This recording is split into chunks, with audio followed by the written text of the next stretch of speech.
Bienvenue à tous dans nos entretiens autour de la parole de Dieu et des enseignements que Dieu a donnés à son serviteur Maurice Cérilot au cours de 73 années de ministère dans les nations du monde. Et nous sommes en train de regarder ensemble les précieuses vérités contenues dans le livre Producteur de preuves. Alors, nous sommes déjà au chapitre 16, intitulé « Que faire lorsque Satan défie notre autorité ?»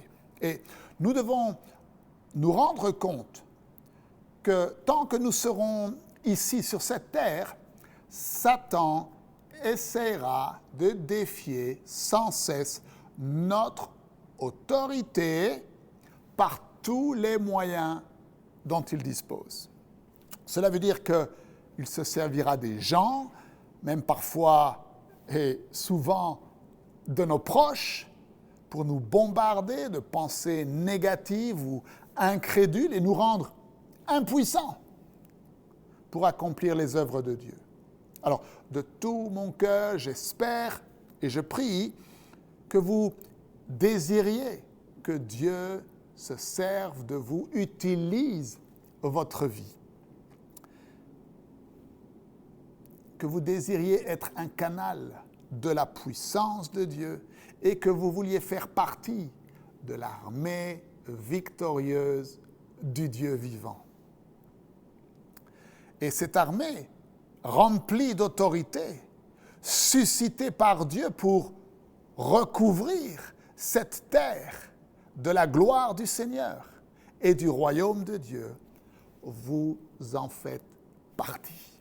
Alors, pour ce faire, il est absolument nécessaire que vous sachiez donner un coup mortel aux puissances négatives de l'incrédulité. Et dans Marc, au chapitre 5 et au verset 38, on se souvient des pleureuses qui étaient dans la maison de Jairus et qui pleuraient et se lamentaient en poussant de grands cris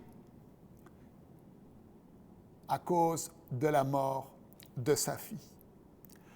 Nous devons apprendre à faire face aux forces négatives. Dieu merci.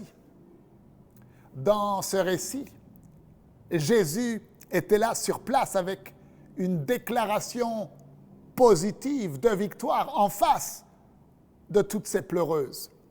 Il a déclaré avec assurance devant elles, et nous lisons cela dans Marc chapitre 5 verset 39, « L'enfant n'est pas morte, mais elle dort ». Sa déclaration a provoqué une réaction très négative de la part de ces pleureuses professionnelles, car la Bible nous dit dans Marc 5, 40 qu'elles se moquèrent de lui. Maintenant, afin de devenir producteur de preuves, vous devez apprendre, c'est essentiel, vous devez apprendre comment faire face aux forces négatives et aux forces négatives de l'incrédulité. Jésus lui-même nous a montré par son exemple comment résoudre cette opposition de façon très efficace. Jésus avait la réponse.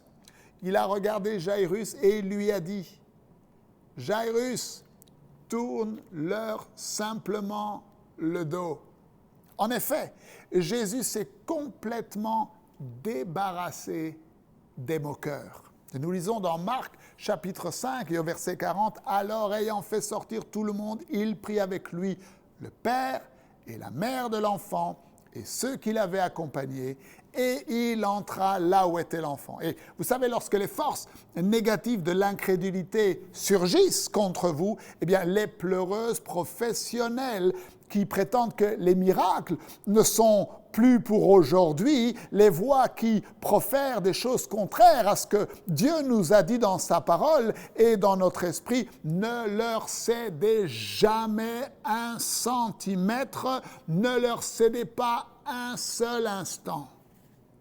Tournez-leur le dos. Regardez à la grandeur de votre Dieu et non au doute et à l'incrédulité des moqueurs et des pleureuses.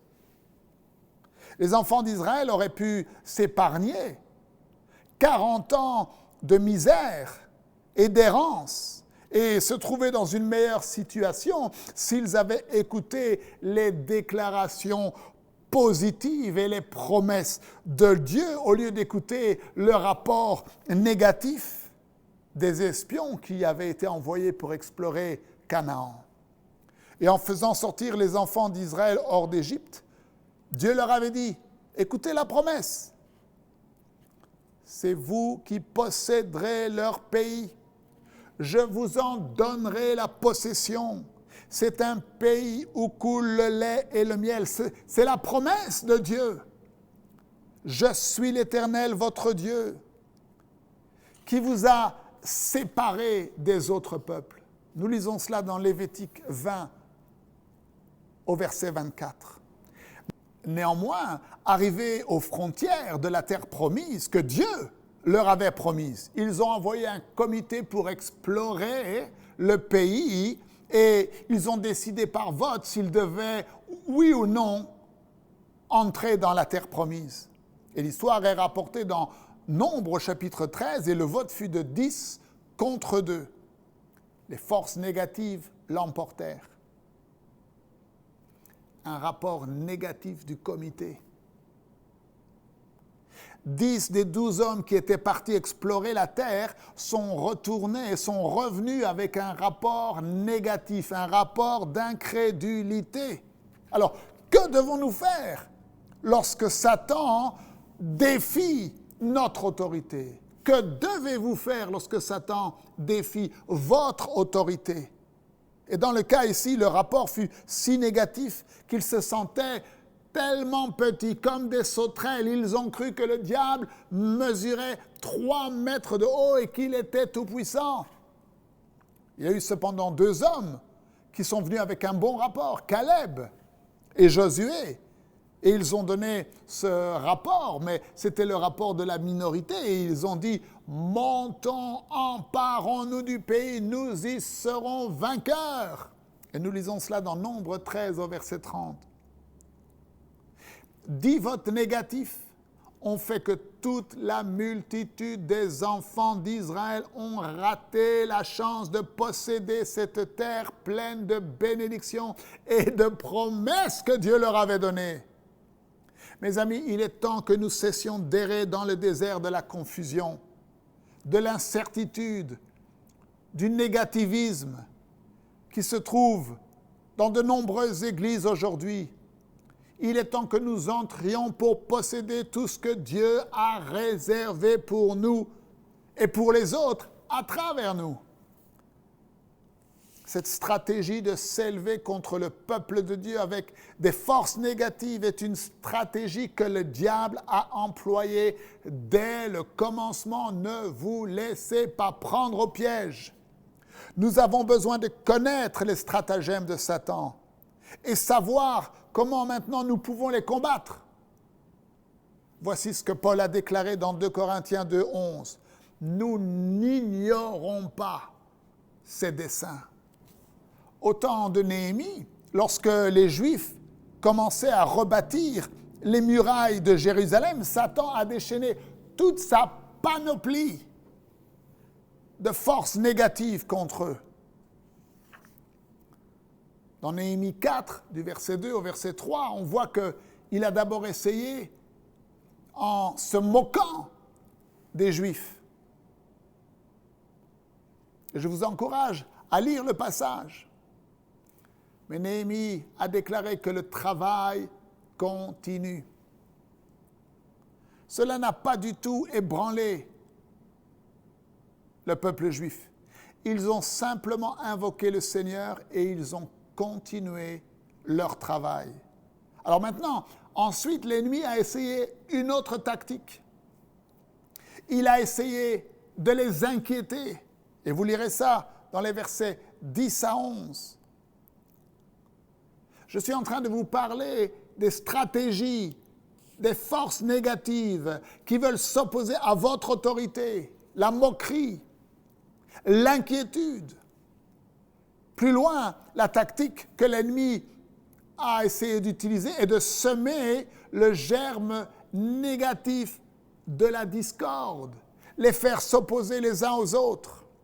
Ensuite, il a utilisé l'arme de les faire raisonner, d'utiliser l'intelligence naturelle par rapport aux promesses de Dieu. Vous comprenez, le diable n'est pas venu avec toutes ces stratégies en une seule fois, mais petit à petit, insistant. Néanmoins, la Bible dit que Néhémie a poursuivi son ouvrage et a continué à faire les œuvres de Dieu et à parler positivement et avec autorité. Néhémie 6:8, devant la dernière stratégie utilisée par le diable qui est le mensonge, Néhémie déclare « Je fis répondre à Sanballat, ce que tu dis là n'est pas. Ce n'est pas vrai. Les mensonges du diable ne sont pas la vérité. C'est toi qui l'inventes, a dit Néhémie. » Un prophète négatif.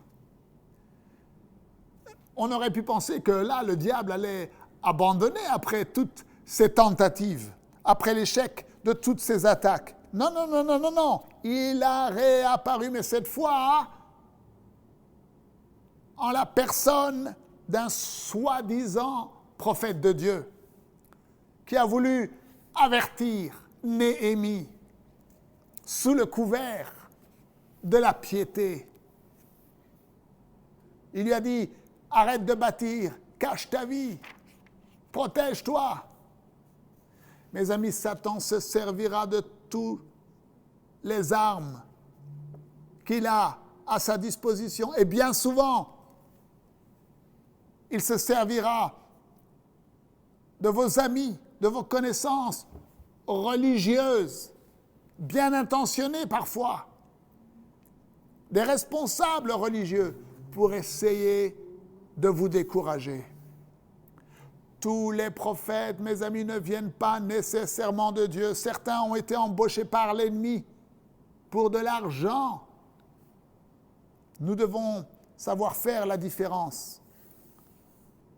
Dans la puissance de Dieu, sur la parole de Dieu et par la révélation de Dieu, Néhémie est resté fidèle à sa tâche jusqu'à ce qu'il ait obtenu la victoire. Finalement, l'ennemi s'est découragé, l'ouvrage a été accompli et la muraille a été rebâtie. Que faire lorsque Satan défie notre autorité? Ceux qui bâtissaient ont poursuivi leur travail. Ils sont restés fidèles à la tâche qui leur avait été confiée, agissant selon l'autorité et les instructions célestes, non pas selon les tendances, les influences négatives de l'homme. S'il vous plaît, regardez vos mains. Encore une fois, vos mains sont celles d'un bâtisseur. Nous devons agir de même et rester fidèles à la tâche du ciel, quelles que soient les méthodes utilisées par l'ennemi, quelles que soient les méthodes utilisées par Satan. Nous devons tourner le dos aux forces négatives de l'incrédulité et continuer notre œuvre glorieuse en Jésus-Christ, l'œuvre de Dieu. Alors, nous sommes arrivés à la fin du chapitre 16. Je vous encourage à regarder les vidéos qui sont disponibles dans notre école du ministère en ligne Maurice Cerullo Francophonie, où vous pourrez étudier plus en détail les vérités précieuses contenues dans ce livre. Je vous encourage également à visiter notre site internet mcwe.fr. Vous pourrez y déposer vos requêtes de prière. Nous répondons et nous prions à toutes les requêtes de prière de façon individuelle. Vous pourrez également y faire vos offrandes en ligne. Vous pourrez également visiter notre boutique et vous procurer les e-livres du docteur Maurice Céruleau en français. Et enfin, vous pourrez vous inscrire pour devenir un partenaire du ministère et vous placer sous l'onction et le manteau apostolique et prophétique qui était sur la vie du docteur Céruleau. Rappelez-vous, l'onction ne meurt jamais. Alors, nous nous retrouverons la prochaine fois au chapitre 17, intitulé « Les forces négatives doivent fuir devant, écoutez bien, les accomplissements positifs ». Que Dieu vous bénisse. N'oubliez pas, la francophonie appartient à Jésus. À très bientôt pour un prochain enseignement avec le Dr Céruleau. La francophonie appartient à Jésus. Pour toute information, rendez-vous sur www.mcwe.fr.